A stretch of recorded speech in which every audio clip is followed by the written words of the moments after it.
most of the military is behind Trump. Biden does have some allies, however. The intelligence agencies are currently working for Biden. The Secret Service is currently working for Biden. Dissident elements of the U.S. military, and there are some, including a few high-ranking generals and admirals, are continuing to stand by false President Joe Biden. Dark outposts, I can't confirm this, that there was a brief firefight that occurred after Kamala Harris had ordered the Secret Service to actually storm the White House. According to the report, two Secret Service agents were killed and one Marine seriously injured before Biden's forces were repelled from the ground. To avoid shame and maintain an illusion of power, Biden's people concocted a ruse, supported by the media allies, to deceive the American public to believe that he had won a fair election and had moved into the White House. We know where Biden is actually really right now, allegedly conducting business, and it is not, I repeat, it is not 1600 Pennsylvania Avenue. Tyler Perry's 300-acre Atlanta estate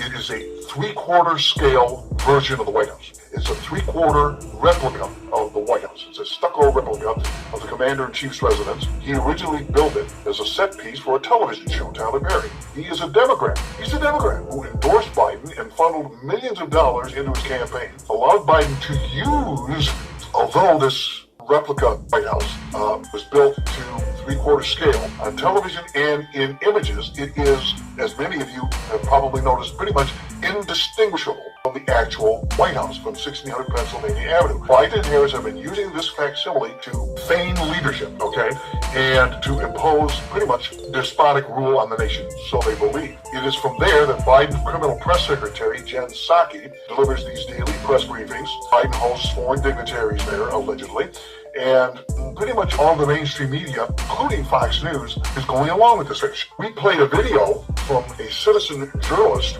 actually more than one showing Washington, D.C. pretty much abandoned. It's like a ghost town. We did an entire program on that. It's in the archives for those of you that are Dark Outpost Inner Circle members. We also showed another video that the same citizen journalist put together showing that he was at a hotel across the street from the White House at the exact same time that CNN was showing a White House press briefing in the Rose Garden. And he was showing one camera focused on the actual Rose Garden at 1600 Pennsylvania Avenue, the other showing the screen of Biden allegedly at the White House. Different weather, different conditions. One was sunny, one was cloudy. Nothing was going on at the real Rose Garden. Everything is coming from that Atlanta White House, okay?